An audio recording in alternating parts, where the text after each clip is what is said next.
Hi, this is James of Mega Life 21, the hardest hitting internet talk radio station on the planet, and welcome to Barbecuing with Mega Life 21. Now it's time to turn over James's Hellfire Chicken. Okay, before I turn it over, I want to say here's another great bargain I found in the dollar store, a company called the Dollar Tree. Cajun Fire Habanero Hot Sauce, all natural ingredients. It's habanero peppers with the highest Scoville unit in strength of any of the peppers, the hottest peppers on earth. All natural ingredients for $1. It's hotter than Tabasco sauce. It's great. It's a great value. All right. Now,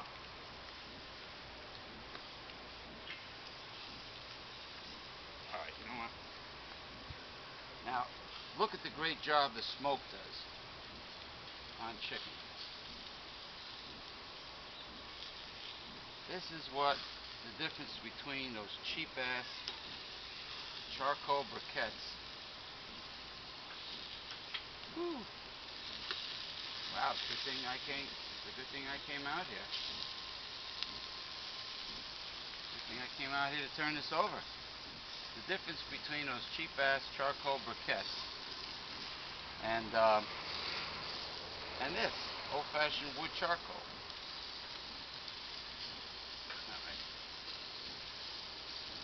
Now,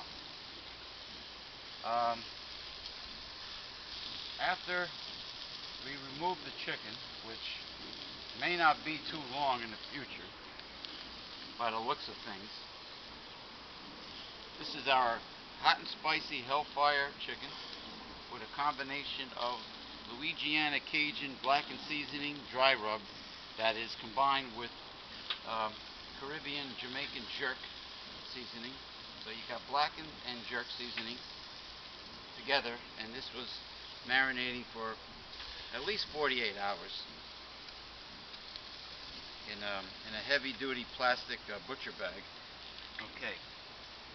After this comes off, we're going to add the veggies. We have for our side dish, the vegetables. We have big diagonally cut chunks of Japanese eggplant. Those are the long eggplants, long and thin, with also thickly cut zucchini and small portobello mushrooms, which I believe are called cremini, if I'm not mistaken, and also some Asian, I think they might be Korean, but they're oyster mushrooms. Very strange looking mushroom. It's the only mushroom I've seen that has a fat stem and a very small cap.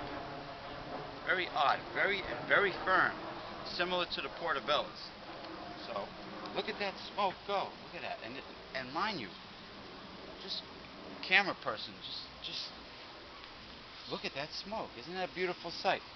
There's no wood chips in here. This is all from old-fashioned wood charcoals, restaurant quality, like you saw in the first video. Really big, gigantic pieces, old-fashioned wood charcoal. I didn't even have to soak any hickory or mesquite or anything like that, you know, in water and everything. This is all from the old-fashioned wood charcoal. Like I said, if you're out by the lake and in the woods, you know, I'm meaning if you're at a campgrounds, well, not a campground, I'm sorry, picnic grounds at a state park where they often have barbecues for you to use and picnic tables, you could find tons of dry wood. You just have to, you know, take a little hike and harvest it, and you could do the same thing. You could barbecue with the same dry wood that nature just happens to, for whatever reason, storms, wind, all the dead wood that you find on the ground.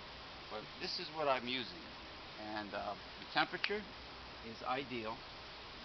This is called a Brinkman Smoke and Grill. Too bad I don't have any of that wonderful Yinling microbrew beer right now that I promoted.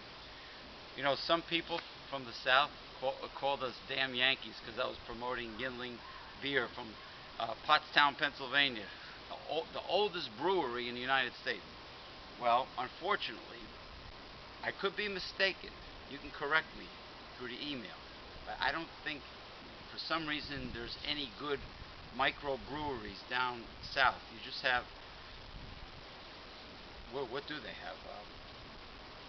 Well, besides, well, Budweiser's in St. Louis, probably all over now. Then there's Coors is Colorado, but I haven't heard yet of any microbreweries from the south. Did you know of any? Drop me a line. But unfortunately, all right, we're damn Yankees up here. But unfortunately, all the famous popular microbreweries happen to be in the Northeast, New England area. I think there's another one in San Francisco called Anchor Steam that's highly rated. But anyway, most of them are in the Northeast and New England. But Pennsylvania has a very high German population. That's why you can find a lot of pretzels and German sausages in PA. And naturally, beer. Actually, the Amish are from Germany. They're not from the Netherlands. They mistakenly call them Pennsylvania Dutch, but it's actually Pennsylvania Deutsch, which stands for Deutschland, which is Germany. But anyway, it's an outstanding beer, and it's cheap. I'll give you an example.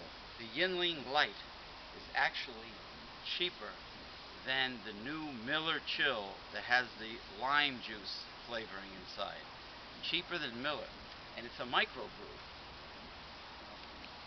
Fuller bodied, much better flavor, and brewed the old-fashioned way. So anyway, this this should be almost ready. So I better go get a plate, and we better bring out the vegetable kebabs. All right.